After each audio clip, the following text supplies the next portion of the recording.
ሰላም ጤና ይስጥልን በመላው ዓለም ለምትገኙ የቻናላችን ተከታታዮች በሙሉ እንደምን አላችሁ እንደምን ቆያችሁ። ሰበር የብስራት የደስታ የሰላም ዜና ተሰማ።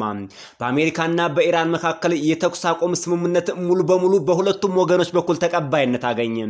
በዚህ የዜናና የመረጃ ጊዜ በኢራን በኩል የተሰጠውን መግለጫ ቃል በቃል ሳንቀንስ ሳንጨምር ሙሉውን ለአድማጭ ተመልካቾቻችን በቀጥታ እናደርሳለን። እንዲሁም በአሜሪካ በኩል የተሰጠውን መግለጫ ሳንጨምር ሳንቀንስ ሙሉውን ለአድማጭ ተመልካቾቻችን እናደርሳለን። ሰበር የደስታ የሰላም ዜናውንም ለአድማጭ ተመልካቾቻችን እናበስርላችኋለን። በያላችሁበት ሀገር የሰዓት አቆጣጠር እንደምን አረፈዳችሁ፣ እንደምን ዋላችሁ፣ እንደምን አደራችሁ። አሁን በቀጥታ ወደ ዝርዝር መረጃዎቹ አልፈናል። የዩቲዩብ ቻናሉን ሰብስክራይብ እያደረጋችሁ መግባት እንዳትረሱ። የዛሬው ቀን ይለያል። የዛሬው ዜናና ዘገባ ይለያል። የመኖር ያለመኖር ጉዳይ ስለሆነ መረጃውን ከመጀመሪያው እስከ መጨረሻው ማዳመጥ ለውሳኔ ብቻ ሳይሆን ለህልውና እጅግ የሚጠቅም ዜናና መረጃ ነው።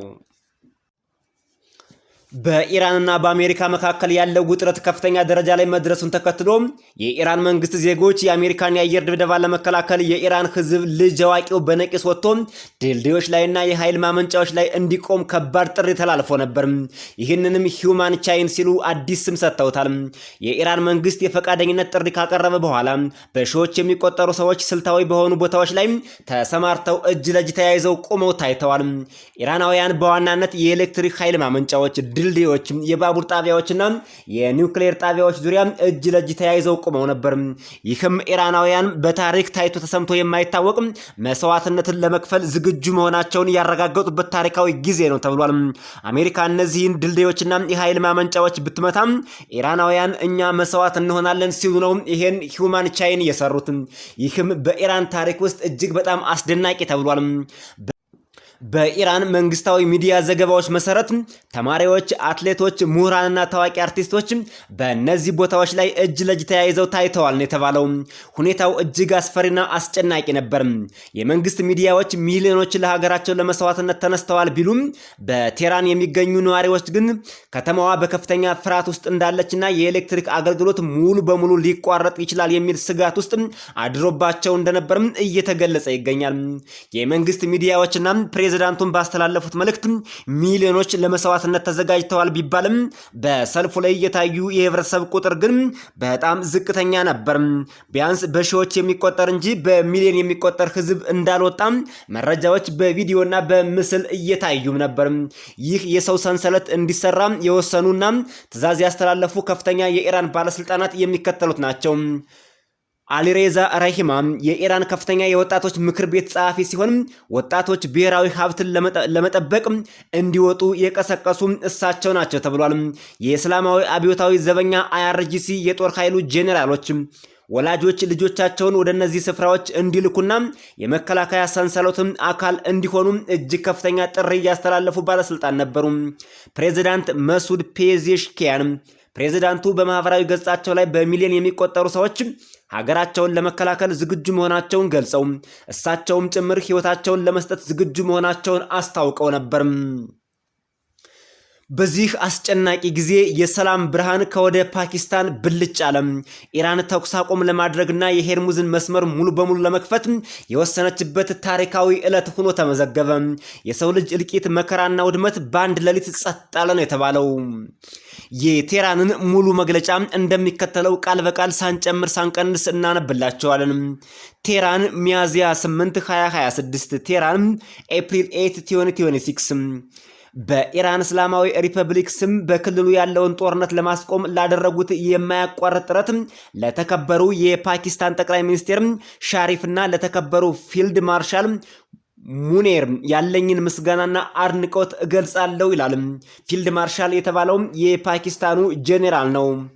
ጠቅላይ ሚኒስትር ሸሪፍ በትዊተር ገጻቸው ላቀረቡት ወንድማዊ ጥያቄ ምላሽ ለመስጠት እንዲሁም አሜሪካ ባለ 15 ነጥብ የውሳኔ ሐሳቧ ላይ ተመስርታ ለድርድር ያቀረበችውን ጥያቄና የአሜሪካ ፕሬዝዳንት የኢራንን የ10 ነጥብ የውሳኔ ሐሳብ አጠቃላይ ማዕቀፍ ለድርድር መነሻ በመቀበላቸውን አስመልክቶ በሰጡት መግለጫ መሰረት እኔ በኢራን ከፍተኛ ብሔራዊ የደህንነት ምክር ቤት ስም የሚከተለውን አዋጅ አውጃለሁ አሉ የኢራን የውጭ ጉዳይ ሚኒስቴር። በኢራን ላይ የሚሰነዘሩ ጥቃቶች ከቆሙ የኛ ብርቱ የታጠቁ ኃይሎች የመከላከያ እርምጃቸውን አሁኑኑ ያቆማሉ ሲሉ የብስራት የሰላም ዜናውን ለዓለም ሁሉ ዛሬም በሚገርም ሁኔታ አሳወቁ።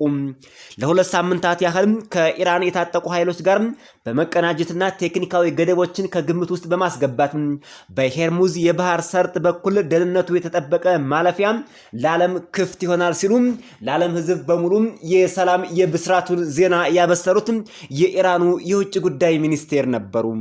ሰይድ አባስ አራጊቺ የውጭ ጉዳይ ሚኒስቴር የኢራን እስላማዊ ሪፐብሊክ ይላል ዜናውና መግለጫው። ለሳምንታት የዘለቀውና ወደ ከፍተኛ ጦርነት ሊያመራ የነበረው ውጥረት በፓኪስታን አደራዳሪነት ለሁለት ሳምንታት የሚቆይ ጊዜያዊ የተኩስ አቁም ስምምነት ላይ በመደረሱ አሁን ያለው ውጥረት በሙሉ ጋብ ብሏል። ፕሬዚዳንት ትራምፕ በኢራን መሰረተ ልማቶች ላይ ጥቃት ለመሰንዘር የሰጡት የጊዜ ገደብ ሊያበቃ ጥቂት ሰዓታት ሲቀሩት ነው ይህ እጅግ አስገራሚ የሰላም ስምምነት ከወደ ፓኪስታን ብልጭ ብሎ በኢራንና በአሜሪካ በኩል ሙሉ በሙሉ ብርሃኑን በደማቅ ሁኔታ ማብራት የጀመረውና በኢራንና በአሜሪካ በኩል ተቀባይነት ያገኘው። የኢራን ወይም ከኢራን ወገን የተነሱ 10 ነጥቦች የሚከተሉት ነበሩ። የፕሬዝዳንት ትራምፕ መግለጫ ወደ በኋላ ላይ ይቀርብላችኋል። ኢራን የተኩስ አቁም ስምምነቱን እንደ ድል የቆጠረችው ሲሆን ለወደፊት ድርድር መነሻ እንዲሆኑ ያቀረበቻቸው 10 ነጥቦች ግን የሚከተሉት ናቸው። አንደኛ፣ የጥቃት እርምጃዎች በቋሚነት እንዲቆሙ፣ ጊዜያዊ እረፍት ሳይሆን ጦርነቱ ሙሉ በሙሉ በቋሚነት እንዲያበቃ ኢራን ጠይቃለች። በሄርሙዝ የባህር ወሽመጥ ላይ ያለው ሉዓላዊነት፣ የባህር መንገዱን የደህንነት ቁጥጥር በኢራንና በኢራን ብቻ እንዲሆን የሚገርም አቋም ይዛም ጠይቃለች። ሶስተኛ፣ ማዕቀቦች እንዲነሱ፣ በኢራን ላይ የተጣሉ ሁሉም ኢኮኖሚያዊ ማዕቀቦች በአስቸኳይና ሙሉ በሙሉ እንዲነሱ ስትል ኢራን ጠይቃለች። አራተኛ፣ የኒውክሌር ማበልጸግ መብት፣ ኢራን ለሰላማዊ ዓላማ የኒውክሌር ኃይል የማበልጸግ መብቷ በዓለም አቀፍ ደረጃ እውቅና እንዲያገኝ ስትል ጠይቃለች። ለሰላማዊና ለኃይል ማበልጸግ ነው ያለችው። ለወታደራዊ የሚሆነውን አላነሳችም። አምስተኛ፣ የአሜሪካ ጦር ቀጠናውን ለቆ እንዲወጣ ጠይቃለች። ሁሉም የአሜሪካ ወታደራዊ ኃይሎች ከመካከለኛው ምስራቅ ቀጠና በአስቸኳይ እንዲወጡ ብላለች ኢራን። ምናልባት ይሄኛው የድርድር ነጥብ እጅግ በጣም ከባድ ሊሆን ይችላል። አሜሪካ ከመካከለኛው ምስራቅ ሙሉ የጦር ቤዟን ታስወጣለች የሚለው ከባድ ያደርገዋል ተብሏል። ስድስተኛ፣ የእስራኤል ጥቃቶች እንዲቆሙ፣ አሜሪካ በእስራኤል ላይ ተጽዕኖ በማሳደር በሊባኖስና በሌሎች አካባቢዎች የምታደርገውን ወታደራዊ እንቅስቃሴ እንድታቆም ኢራን ጠይቃለች። ይሄኛው የሚቻልም ይመስላል። ሰባተኛ፣ የጦርነት ካሳ፣ በጦርነቱ ለወደሙ መሰረተ ልማቶች መልሶ ግንባታ የሚሆን ካሳ ኢራን ትጠይቃለች። ምናልባት ይሄንን ቢሆን አሜሪካ ልታደርግላት ትችላለች። ስምንተኛ፣ የደህንነት ዋስትና ነው። ወደፊት በኢራን ላይ የመንግስት ለውጥ ለማምጣት የሚደረጉ ሙከራዎች ወይም ጥቃቶች እንዳይፈጸሙ ዋስትና እንዲሰጠን ስትል ኢራን ጠይቃለች። ይሄንን ቢሆን ከሞላ ጎደል አሜሪካ የምትቀበለው ይመስላል። ዘጠነኛም፣ የቀጠናው ደህንነት በራሱ በቀጠናው ሀገራት እንዲመራና እንዲወሰን ስትል ኢራን ጠይቃለች። የምዕራባውያን ጣልቃ ገብነት የሌለበት አዲስ የቀጠናው የደህንነት መዋቅር እንዲዘረጋ ብላለች። ምናልባት ይሄም ቢሆን ተቀባይነት የሚያገኝ ሐሳብ ይመስላል። አስረኛ፣ ዲፕሎማሲያዊ እውቅና፣ በአሁኑ ወቅት በስልጣን ላይ ያለው የኢራን አስተዳደር በማንኛውም ድርድር ላይ ህጋዊ እውቅና እንዲሰጠው ስትል ኢራን ጠይቃለች። ምናልባትም የአያቶላሁ አሊ ካሜኒ ልጅ ወደ ስልጣን በደና ተሽሎት ከመጣ እውቅና እንዲሰጠው ማለት ነው ይሄኛው የድርድር ነጥብ የሚያመላክተው። አሜሪካ ግን ሙሉ በሙሉ ሪጂም ቼንጅ ፈልጋለሁ እያለች ነው። ወደፊት የምናየው የምንሰማው ይሆናል።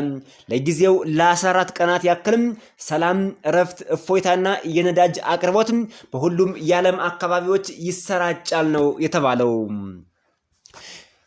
የፕሬዝዳንት ትራምፕ መግለጫ ከጠቅላይ ሚኒስትር ሸህባዝ ሸሪፍ እና ከፓኪስታን ፊልድ ከዚሁ የተኩስ አቁምና የሰላም ድርድር ጋር ተያይዞ የአሜሪካው ፕሬዝዳንት ዶናልድ ጄ ትራምፕ የሚከተለውን ሙሉ መግለጫ ሰጥተዋል። ሳንጨምር ሳንቀንስ ሙሉውን ነጥብ ለአድማጭ ተመልካቾቻችን ማድረሳችን ቀጥለናል። ከጠቅላይ ሚኒስትር ሸህባዝ ሸሪፍ እና ከፓኪስታን ፊልድ ማርሻል አሲም ሙኒር ጋር ባደረግነው ውይይት መሰረት እንዲሁም ዛሬ ምሽት ወደ ኢራን ሊላክ የነበረውን አጥፊ ኃይል እንድናቆም ባቀረቡት ጥያቄ መሰረት እና የኢራን እስላማዊ ሪፐብሊክ የሄርሙዝ ስትሬትን ወይም የሄርሙዝ የባህር ሰርጥን ሙሉ በሙሉ በአስቸኳይና በሰላማዊ ሁኔታ ለመክፈት በሚስማማው ስምምነት ላይ መሰረት በኢራን ላይ የሚካሄደውን የቦምብ ጥቃትና ወረራ ለ2 ሳምንታት ያክል ለማቆም ተስማምቻለሁ አሉ የአሜሪካው ፕሬዝዳንት። ይህ በሁለቱም ወገኖች በኩል የሚደረግ የተኩስ አቁም ስምምነት ይሆናል ብለዋል። ይህን ለማድረግ የወሰንኩበት ምክንያት ሁሉንም ወታደራዊ ግቦቻችን አስቀድመን ስላሳካና ካቀርነው በላይ ስለሄድን ነው አሉ የአሜሪካው ፕሬዝዳንት። እንዲሁም ከኢራን ጋር ዘላቂ ሰላም ለመፍጠርና በመካከለኛው ምስራቅ ሰላምን ለማስፈን የሚያስችል ቁርጠኛ ስምምነት ላይ ለመድረስ ረጅም ርቀት በመጓዛችን ነው ብለዋል። ከኢራን የ10 ነጥብ የውሳኔ ሀሳብ ደርሶናል። ይህም ለድርድር የሚሆን ተግባራዊ መሰረት እንደሆነ አምኜበታለሁ ብለዋል የአሜሪካው ፕሬዝዳንት። ከዚህ ቀደም አከራካሪ እና አክራሪ የነበሩትን አብዛኛዎቹን ነጥቦች በዩናይትድ ስቴትስ እና በኢራን መካከል ስምምነት ላይ የተደረሰባቸው ሲሆን የ2 ሳምንታት ጊዜውን ግን ስምምነቱ እንዲጠናቀቅና በይፋ እንዲተገበር ያስችላል ብለዋል። በአሜሪካ ወይም በዩናይትድ ስቴትስ ስም እንደ ፕሬዝዳንት እንዲሁም የመካከለኛው ምስራቅ አገሮችን በመወከል ይህ የቆየ ችግር ወደ መፍትሄ ሲቃረብ ማየት ትልቅ ክብር ነው ብለዋል ፕሬዝዳንት ትራምፕ። እጅግ ተስፋ ሰጭ ብቻ ሳይሆንም በእርግጥም በመካከለኛው ምስራቅ ሰላም ሊመጣ ይመስላል። በመካከለኛው ምስራቅ የደረሰው ውድመት፣ በመካከለኛው ምስራቅ የነበረው ደም አፋሳሽ ጦርነት አሁን ለአንዴና ለመጨረሻ ጊዜ ጸጥ ሊል የሚታይበት የሰላም ጭልንጭል ለዓለም ሕዝብ በሙሉ ተስፋ የሚሰጥ ነው። የሰላም ብርሃኑም በመካከለኛው ምስራቅ ፈንጥቋል። በዓለም ዙሪያ የምትገኙ ዜጎች፣ አማርኛ የምትሰሙ ትውልደ ኢትዮጵያውያን በሙሉ እንኳን ደስ ያላችሁ፣ እንኳን ደስ ያለን። ፕሬዝዳንት ትራምፕ በበኩላቸው ኢራን የቀረበውን ቅድመ ሁኔታ ካላከበረች ግን ከፍተኛ ጥፋት ወደፊት ይጠብቃታል ብለዋል። የሄርሙዝ ቅድመ ሁኔታ አሜሪካ የተኩስ አቁሙን የተቀበለችው የሄርሙዝ የባህር ወሽመጥ በአስቸኳይ ሙሉ በሙሉና በሰላማዊ ሁኔታ ለዓለም አቀፉ ንግድ ክፍት እንዲሆን ኢራን መስማማቷን ተከትሎ ነው ብለዋል። የማስጠንቀቂያ ገዳብ በሚቀጥሉት 14 ቀናት ውስጥ ዘላቂ ስምምነት ላይ ካልተደረሰ ግን አሜሪካ በኢራን የኤሌክትሪክ ኃይል ማመንጫዎችና ድልድዮች፣ የባቡር ጣቢያዎች ላይ ጥቃት ለመሰንዘር የተዘጋጀ እቅድ እንዳላት አሁንም አጽንኦቷን ሰጥታ ገልጻለች። ወታደራዊ ግቦች መሳካት ፕሬዝዳንት ትራምፕ አሜሪካ እስካሁን ባደረገችው እርምጃ የኢራን ወታደራዊ አቅምን በማዳከም ረገድ ከታቀደው በላይ ውጤታማ ነን ብላለች። አሜሪካ የምትፈልገው በተለይ ኢራን ያበለጸገቻቸው ኒውክሌሮች ሙሉ በሙሉ ወድመዋል፣ ኢራንም የምታስወነጭፋቸው ሚሳኤሎች ሙሉ በሙሉ ወድመዋል የሚል ወታደራዊ ግብ ማስቀመጧን ነው ለዓለም አቀፉ ማህበረሰብ ይፋ ያደረገችው። የድርድሩ ቦታ በሁለቱ ሀገራት መካከል የሚደረገው ከፍተኛ የልዑካን ቡድን ድርድር በመጪው አርብ በፓኪስታን ዋና ከተማ ኢስላማባድ ይጀመራል ብለዋል ፕሬዝዳንት ትራምፕ። የተከበራችሁ አድማጭ ተመልካቾቻችን ለዛሬ ያቀረብንላችሁ ሰበር የብስራትና የሰላም ብርሃን የፈነጠቀበት ዜናና መረጃ በዚሁ ተጠናቋል። የዩቲዩብ ቻናሉን ሰብስክራይብ ማድረግ እንዳትረሱ በድጋሚ እያስታወስናችሁ በዚህ ተሰናብተናል። በሌላ ዜናና መረጃ ቪዲዮ እስከምንገናኝ በያላችሁበት ሰናይ ቆይታ። አሁን የሰማነውን የሰላም የብስራት ዜና እውነት ያድርገው። ለዓለም ሕዝብ ሁሉ ሰላም እንመኛለን።